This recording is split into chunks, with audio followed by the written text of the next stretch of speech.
ஏழையிடம் 2 பசு மாடுகள் இருந்தன. அவற்றில் கிடைத்த பாலை விற்ற வருமானத்தில் வாழ்ந்து வந்தான்.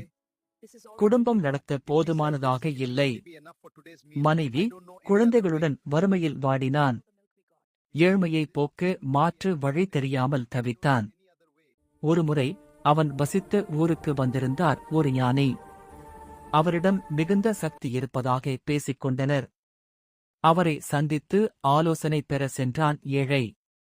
மிகுந்த அமைதியுடன், இன்று முதல் உன் வாழ்க்கை உயரும் என்று ஆசி கூறினார் ஞானி. அன்று மாடுகள் அதிக பால் கொடுத்தன. அது தொடர்ந்ததால் வருமானம் பெருகியது. 2 நாளாகி 4 8ஆயின. வீட்டில் 30 மாடுகள் சேர்ந்தன. கூரை வீடு பங்களா ஆனது.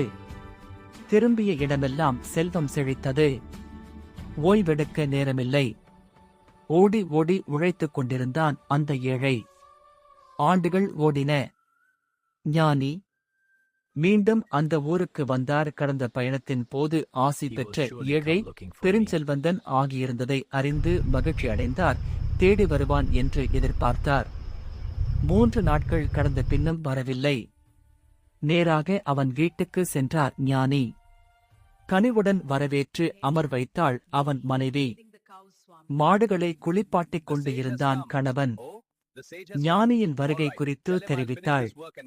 வேலையை முடித்து வந்து விடுவதாக தகவல் அனுப்பினான். ஞானிக்கு கடும் கோபம் வந்தது. காசு பணம் வந்ததும் பழசை எல்லாம் மறந்து விட்டாயா? இனி உன்னிடம் இத்தனை மாடுகள் இருக்காது. பழையது போல் 2 மாடுகள்தான் இருக்கும். சபித்தபடி வெளியேறினார் ஞானி. பதறியெடுத்து ஓடி வந்தான். செய்வதறியாது திகைத்தான். ஞானி கோபித்துக் கொள்வாரென்று அவன் எண்ணவே இல்லை. அவர் சென்ற திக்கில் தேடி ஓடினான். எங்கும் தென்படவில்லை. சோர்ந்து திரும்பினான். வீட்டில் 2 மாடுகள் மட்டும் இருந்தன. தலையில் அடித்து அழுதபடி, அலட்சியத்தால் எல்லாம் போச்சு, பழையபடி வறுமை வாட்டுமே என புலம்பினான். தனித்தவனிடம் 2 மாட்டையும் இப்பவே வித்துடுங்க என்றாள் மனைவி. அவனுக்கு குழப்பம் ஏற்பட்டது.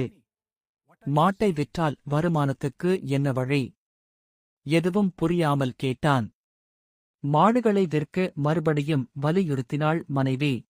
சரி, நடப்பது நடக்கட்டும். மாடுகளுடன் சந்தைக்கு புறப்பட்டான். நன்றாக வளர்ந்திருந்ததால் மாடுகளை உடனே நல்ல விலையில் விற்க முடிந்தது. கண்ணீருடன் வீடு திரும்பியவனை புன்னகையுடன் வரவேற்றாள் மனைவி. ஒன்றும் புரியாமல் நின்றவனிடம், கொல்லைப்புறத்தில் போய் பாருங்க என்றாள். 2 புதிய மாடுகள் அங்கு நின்றன. கேள்விக்குறியுடன் மனைவியை பார்த்தான். எப்பவும் 2 மாடுதான் இருக்கும் என்பது தானே சாபம்? அப்ப அவற்றை வித்தாலும் அதே இடத்துக்கு 2 புதிய மாடுகள் வந்துவிடும் அல்லவா? அவள் கூறியதும் விபரம் புரிந்தது.